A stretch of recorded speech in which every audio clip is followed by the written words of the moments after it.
सदियों के धैर्य ने जब अपना धीरज तोड़ा है, तब जाकर राम ने नाता अपनी भूमि से जोड़ा है। आज हम भारत के इतिहास के एक ऐसे अध्याय की परतों को खोलने जा रहे हैं जो लगभग 500 साल तक लिखा जाता रहा। 500 साल। हाँ, और ये कहानी सिर्फ एक जमीन के टुकड़े की नहीं है।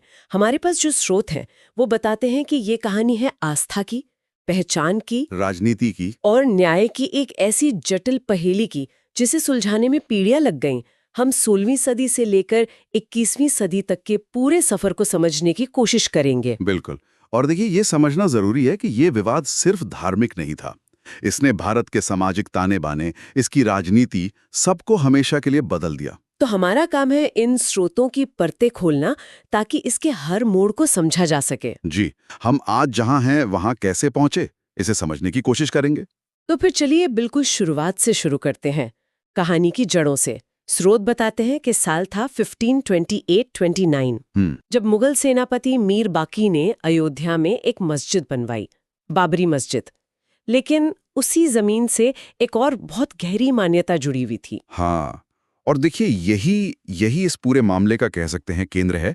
हिंदुओं की एक अटूट आस्था है कि ठीक वही जगह भगवान राम का जन्म स्थान है। राम जन्मभूमि। राम जन्मभूमि। और दिलचस्प बात यह है कि कई सदियों तक ये दोनों मान्यताएं एक दूसरे के साथ मौजूद रहीं। तनाव रहता था, पर पूजा भी होती थी और नमाज भी। तो फिर ये टकराव इतना बड़ा कब बना? 19वीं सदी में ऐसा क्या हुआ? देखिए, 1853 में ब्रिटिश शासन के दौरान पहली बार ये विवाद सार्वजनिक रूप से सामने आया।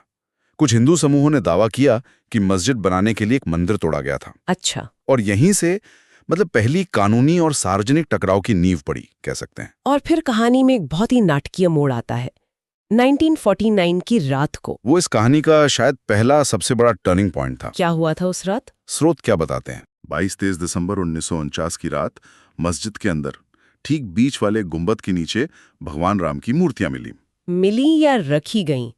क्योंकि दोनों पक्षों के दावे तो अलग अलग थे। बिल्कुल। हिंदू पक्ष ने कहा राम लला प्रकट हुए हैं, ये एक चमत्कार है। और मुस्लिम पक्ष का कहना था कि मूर्तियां चुपके से अंदर रख दी गई थी। इस एक घटना ने सब कुछ बदल दिया। सब कुछ। इसने एक चिंगारी का काम किया। विवाद बहुत तेजी से बढ़ा। दोनों पक्षों ने जमीन पर अपना अपना दावा ठोक दिया और मामला पहुंच गया अदालतों में। तो ये अब सिर्फ एक स्थानीय आस्था का सवाल नहीं रहा। नहीं, बिल्कुल नहीं। तो दशकों तक मामला अदालतों में रहा। लेकिन फिर 80 के दशक में ये एक ठंडा पड़ा कानूनी मुद्दा अचानक एक राष्ट्रव्यापी राजनीतिक आंदोलन कैसे बन गया? वो दौर ही ऐसा था। 80 का दशक भारत में पहचान की राजनीति के उभार का दौर था। विश्व हिंदू परिषद यानी वीएचपी जैसे संगठनों ने इस मुद्दे को जोर शोर से उठाना शुरू कर दिया। और उनकी मांग थी कि वहां राम जन्मभूमि पर मंदिर बनाया जाए। हाँ, उन्होंने इसे सिर्फ एक मंदिर का निर्माण नहीं बल्कि ऐतिहासिक गलतियों को सुधारने और हिंदू स्वाभिमान को फिर से स्थापित करने का एक मिशन बना दिया। और मुझे लगता है इसी माहौल में दो बड़ी घटनाएं हुई जिन्होंने इस आंदोलन को बहुत तेज कर दिया। हाँ, बिल्कुल। पहला था 1 फरवरी 1986 को अदालत का वो आदेश जिसमें हिंदुओं को पूजा करने के लिए मस्जिद के ताले खोलने की अनुमति दी गई। जी, दशकों से बंद दरवाजे खुल गए। इस फैसले ने मंदिर आंदोलन के समर्थकों में एक जबरदस्त ऊर्जा भर दी। और दूसरा, शायद सबसे प्रभावशाली, 1990 में लालकृष्ण आडवाणी की रथ यात्रा। ओह हाँ, वो सिर्फ एक राजनीतिक रैली नहीं थी। आपने बिल्कुल सही कहा, वो तो एक चलता फिरता राजनीतिक थिएटर था। उसने तो राम मंदिर की मांग को देश के कोने कोने तक पहुंचा दिया। बिल्कुल। इसने धर्म, राजनीति और जन उत्साह का एक ऐसा कॉकटेल तैयार किया जो इससे पहले भारतीय राजनीति में कभी नहीं देखा गया था। और ये मुद्दा धार्मिक से कहीं ज्यादा एक बड़ा राजनीतिक और सांप्रदायिक संघर्ष बन गया। और इसी बढ़ते जुनून का नतीजा था 6 दिसंबर 1992। ये तारीख तो भारतीय इतिहास में हमेशा के लिए दर्ज हो गई। उस दिन क्या हुआ था? स्रोत क्या बताते हैं? उस दिन हिंदू कारसेवकों की एक बहुत बड़ी भीड़, लाखों की संख्या में लोग अयोध्या में जमा हुए थे और उन्होंने बाबरी मस्जिद को ढहा दिया। कुछ ही घंटों में? हाँ, कुछ ही घंटों में सदियों से खड़ी एक इमारत मलबे के ढेर में बदल गई। ये इस पूरी कहानी का शायद सबसे विस्फोटक मोड़ था। इसका असर क्या हुआ? तात्कालिक असर तो बहुत भयानक था। देश भर में हिंदू मुस्लिम दंगे भड़क उठे। समाज में एक बहुत गहरी दरार पड़ गई। और स्रोत ये भी बताते हैं कि इस घटना के बाद लड़ाई का उसका स्वरूप ही बदल गया। सही कहा।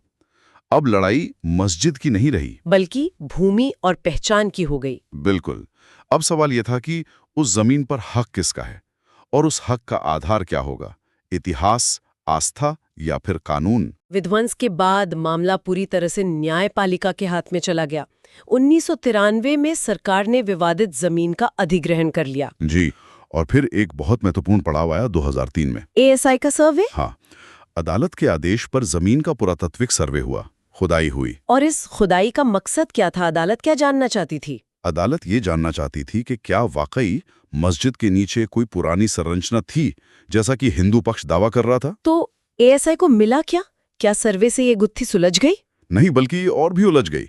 एएसआई ने अपनी रिपोर्ट में कहा कि मस्जिद के नीचे एक विशाल संरचना के अवशेष मिले हैं। जैसे पिलर बेस, मतलब स्तंभों के आधार, और कुछ ऐसी चीजें जो उत्तर भारतीय मंदिरों में पाई जाती हैं। इस रिपोर्ट ने मंदिर समर्थकों के दावे को मजबूत किया। लेकिन हमारे स्रोत ये भी बताते हैं कि कई पुरातत्वविदों ने इस रिपोर्ट पर गंभीर सवाल उठाए थे। बिल्कुल उठाए थे।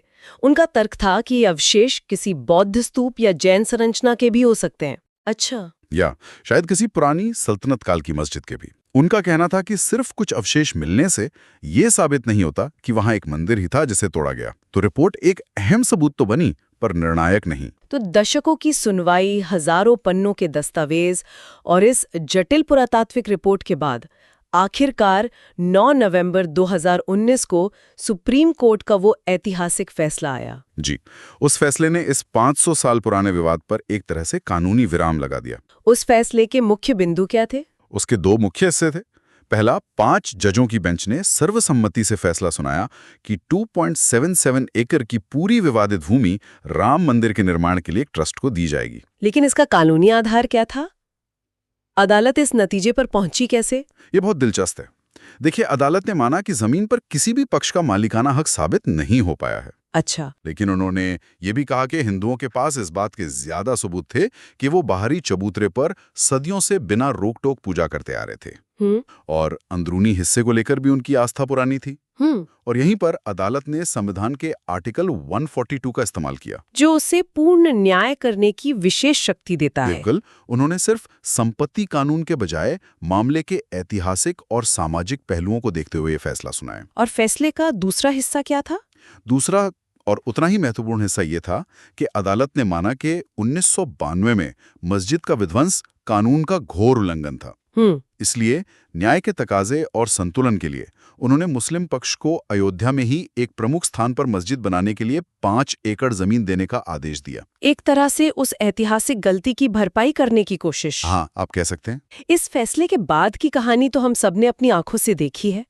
5 अगस्त 2020 को राम मंदिर का शिलान्यास हुआ और जनवरी 2024 में मंदिर में रामलला की मूर्ति की प्राण प्रतिष्ठा के साथ पूजा अर्चना शुरू हो गई। स्रोतों के अनुसार बहुत से लोगों के लिए ये एक लंबे संघर्ष का अंत था।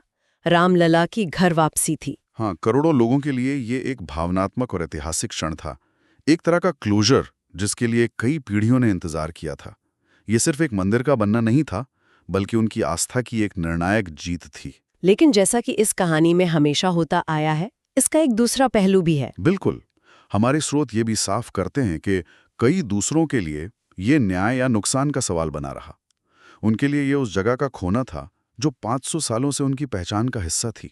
ये दिखाता है कि इस मुद्दे का असर कितना गहरा और व्यक्तिगत है। जी, ये सिर्फ एक इमारत का बनना नहीं था, बल्कि ये देश में पहचान और शक्ति के बदलते समीकरण को भी दर्शाता है। तो ये थी लगभग 5 शताब्दियों में फैली एक कहानी, मस्जिद के निर्माण से लेकर विवादों, आंदोलनों, एक विध्वंस, एक बेहद लंबी कानूनी लड़ाई और अंत में एक भव्य मंदिर के उद्घाटन तक किया। ये विवाद कभी सिर्फ ईंट पत्थर का नहीं रहा। ये हमेशा भावनाओं, इतिहास और पहचान का रहा है। चलिए इसे भी कुछ पंक्तियों के साथ समाप्त करते हैं। जहां धूल थी विवादों की, वहां अब आस्था का शिखर है। एक नए युग का आरंभ हुआ, बीती सदियों की अब क्या फिक्र है। ये पूरी गाथा हमें एक बहुत ही बुनियादी सवाल पर लाके छोड़ देती है, जिस पर शायद हम सबको सोचना चाहिए। किसी भी समाज के लिए इतिहास, आस्था और कानून, इन तीनों के बीच सही संतुलन कैसे बनाया जाता है? और जब ये तीनों टकराते हैं तो एक राष्ट्र अपनी सामूहिक पहचान को कैसे परिभाषित करता है? अयोध्या का अध्याय शायद बंद हो गया हो, लेकिन ये सवाल आज भी हमारे सामने खड़ा है।